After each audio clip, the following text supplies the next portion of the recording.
नमस्कार। भारत मौसम विज्ञान विभाग की दैनिक मौसम परिचर्चा में आप सबका हार्दिक स्वागत है। एक पश्चिमी विक्षोभ और उसके साथ एक चक्रीय परिसंचरण जो कि दक्षिण पश्चिमी राजस्थान पर था, और उसके साथ ही एक विंड डिसकंटिन्यूटी के प्रभाव में अ, आज की 8:30 पर भारतीय समय के अनुसार पिछले 24 घंटों में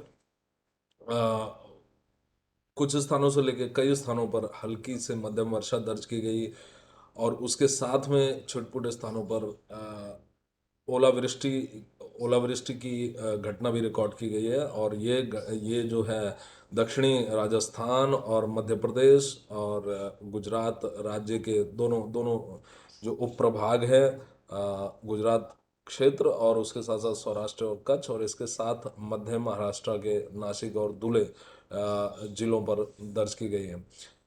मध्य प्रदेश के विदिशा जिले पर 4 सेंटीमीटर वर्षा, पुणे जिले पर 3 सेंटीमीटर वर्षा, राजकोट सौराष्ट्र और कच्छ के राजकोट जिले पर 3 सेंटीमीटर, और गुजरात क्षेत्र के दाहोद जिले पर 2 सेंटीमीटर की वर्षा दर्ज की गई है।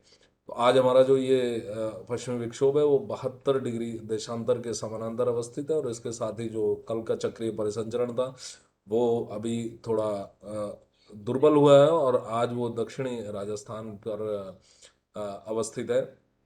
और एक अल्प दबाव की रेखा गोवा से उत्तरी छत्तीसगढ़ तक अवस्थित है, जो कि उत्तरी आंतरिक कर्नाटक और उत्तरी तेलंगाना और विदर्भ से होते हुए निम्न क्षोभ मंडल में गुजर रही है।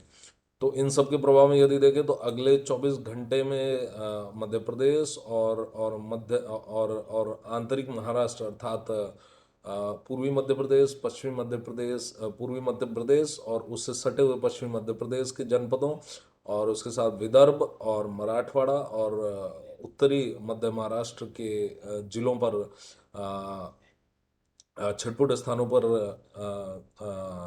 थंडरस्टॉर्म एक्टिविटी के साथ साथ छिटपुट स्थानों पर ओलावृष्टि की भी संभावना है। और इन पर जो है छिटपुट स्थानों से लेके और कुछ स्थानों पर हल्की से मध्यम वर्षा अगले 3 दिनों में होती रहेगी। हालांकि कल से इसके काफ़ी दुर्बल पड़ने के आसार हैं।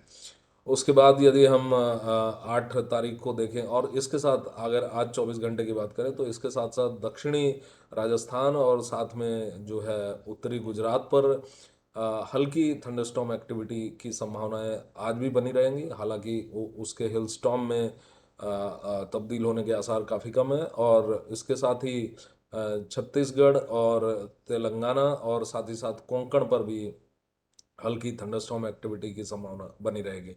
और कल जैसा कि 8 मार्च को हम देख पा रहे हैं, दक्षिणी पूर्वी राजस्थान और उसके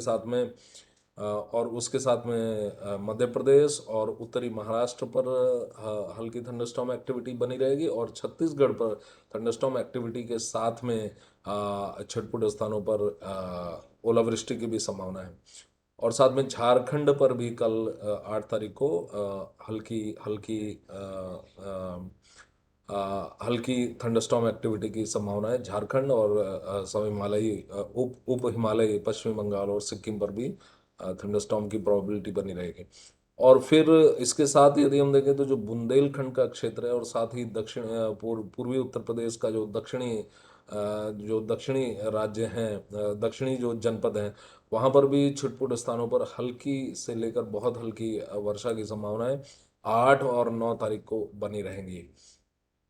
उसके बाद यदि हम 9 तारीख की ओर आए तो 9 और 10 तारीख को जैसे कि ये जो पश्चिमी विक्षोभ है, ये जैसे जैसे ये पूरब की तरफ गति करता जाएगा तो झारखंड, गंगीय पश्चिमी बंगाल और उत्तरी उड़ीसा पर 9 और 10 तारीख को थंडरस्टॉर्म एक्टिविटी के साथ में हल्की से मध्यम वर्षा छिटपुट से लेकर के कुछ स्थानों पर 9 और 10 तारीख को हो सकती है। और इस थंडरस्टॉर्म एक्टिविटी में ओलावृष्टि की भी संभावनाएं रहेंगी।